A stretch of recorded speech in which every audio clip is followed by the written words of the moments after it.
ইসাকপুর Madan Mannan high school কর্তৃক আয়োজিত উদ্যোগার online ক্লাসের প্রিয় ছাত্রছাত্রীবৃন্দ, আশা করি তোমরা সবাই ভালো আছো।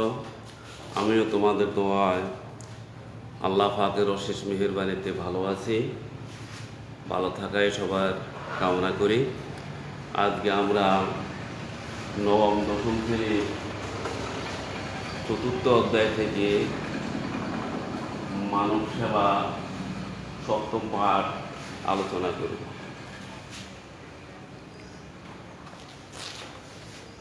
মানব সেবা বলতে মানুষের সেবা করা, পরিচর্যা করা, যত্ন নেওয়া, সাহায্য সহযোগিতা করা ইত্যাদি বোঝায়। জাতি, ধর্ম, বর্ণ নির্বিশেষে সকল মানুষের সেবা করা মানব সেবা আওতাভুক্ত। মানুষ হলো আশরাফুল মাখলুকাত বা সৃষ্টির সেরা। আসমান ও জমিনে যা কিছু রয়েছে আল্লাহ তাআলা সব কিছুই মানুষের জন্য সৃষ্টি করেছেন।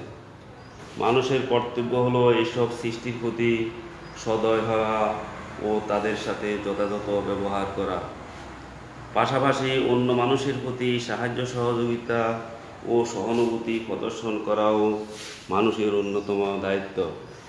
কেননা পরস্পরের সেবা ও সহযোগিতার মাধ্যমেই বিশ্বে শান্তি ও শৃঙ্খলা বজায় রাখা সম্ভব হয়।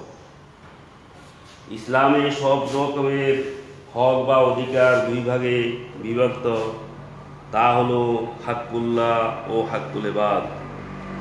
হাক্কুল্লাহ হলো আল্লাহ তাআলার হক, সব রকমের ইবাদত, প্রশংসা, তাসবিহ, তাহলিল এর অন্তর্ভুক্ত।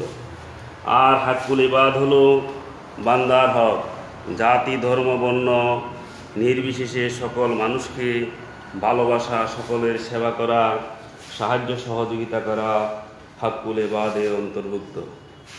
মানব সেবা হলো হাক্কুল ইবাদের অন্যতম গুরুত্ব। মানব সেবা আখলাকে হামিদার অন্যতম বিষয়। মানব সেবা মানুষের উন্নত চরিত্রের পরিচায়ক। যে ব্যক্তি মানুষের সেবা করেন তিনি মহৎবান, সমাজে তিনি বিশেষ মর্যাদার অধিকারী। আল্লাহ তাআলাও এইরূপ ব্যক্তিকে ভালোবাসেন। যিনি মানুষের সেবা, সাহায্য সহযোগিতা করেন আল্লাহ তাআলাও তাহাকে সাহায্য ও দয়া করেন। মহানবী সাল্লাল্লাহু আলাইহি ওয়াসাল্লাম বলেন,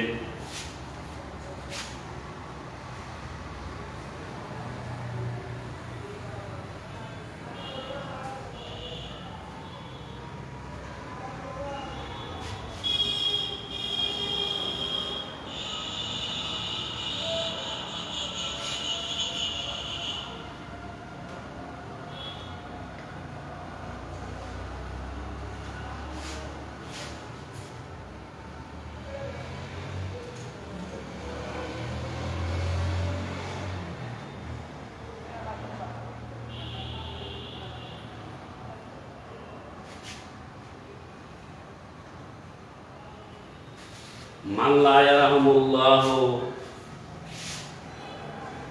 মান লা ইয়ারহামুন নাস। যে ব্যক্তি মানুষের দয়া করে না আল্লাহ তার প্রতি দয়া করেন না। তাহলে যে ব্যক্তি মানুষের প্রতি দয়া করেন না আল্লাহ তার প্রতি দয়া করেন না। বুখারী। অন্য হাদিসে রাসূলুল্লাহ সাল্লাল্লাহু আলাইহি ওয়াসাল্লাম বলেছেন, ইরহামু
ইয়ারহামুকুম মান ফিল আরদে ইরহামু মান ফিল আরদে ইয়ারহামুকুম মান ফিস সামায়ে। তোমরা পৃথিবীবাসীর প্রতি অনুগ্রহ করো, তাহলে যিনি আসমানে আছেন তিনি তোমাদের প্রতি দয়া করবেন। তিরমিজি শরীফের হাদিস। অন্য একটি হাদিসে রাসূলুল্লাহ সাল্লাল্লাহু আলাইহি সাল্লাম বলেছেন, বান্দা যতক্ষণ তার বাহির সাহায্যরত থাকে ততক্ষণ আল্লাহ তাকে সাহায্য করতে থাকেন। মুসলিম শরীফের হাদিস। বস্তুত সকল মানুষ ভাই ভাই, সকলে আদম আলাইহিসসালামের সন্তান। সুতরাং যে ব্যক্তি অন্য ভাইয়ের সাহায্য করে আল্লাহ তাআলাও সেই ব্যক্তির সাহায্য করেন, তার বিপদ আপদ দূর করেন। মানব সেবা করা মুমিনের অন্যতম গুণ। মুমিন ব্যক্তি সর্বদাই অন্য মানুষের খেদমতে নিয়োজিত থাকেন। মহানবী সাল্লাল্লাহু আলাইহি সাল্লাম এ সম্পর্কে নির্দেশ দিয়ে বলেছেন, তোমরা ক্ষুধার্তকে খাদ্য দাও, রুগ্ন ব্যক্তির সেবা করো, বন্দীকে মুক্ত করো এবং ঋণগ্রস্তকে ঋণ মুক্ত করো। বুখারী শরীফের হাদিস। নানাভাবে মানুষের সেবা করা যায়। ক্ষুধার্তকে অন্ন দান, বস্ত্রহীনকে বস্ত্র দান, অসহায়কে আশ্রয় দান, রোগীর সেবা করা, নিঃস্ব দুস্থদের আর্থিক সাহায্য করার মাধ্যমে মানব সেবা করা যায়। ছোট ও বৃদ্ধদের সাহায্য করা, দয়া মায়া মমতা প্রদর্শন করা, তাদের প্রতি ভালোবাসা দেখানো মানব সেবার অন্তর্ভুক্ত। মানব সেবার প্রতিদান সীমাহীন। আল্লাহ তাআলা শেষ বিচারের দিন মানুষের সেবাকারীকে অভূত পুরস্কার ও নিয়ামত দান করবেন।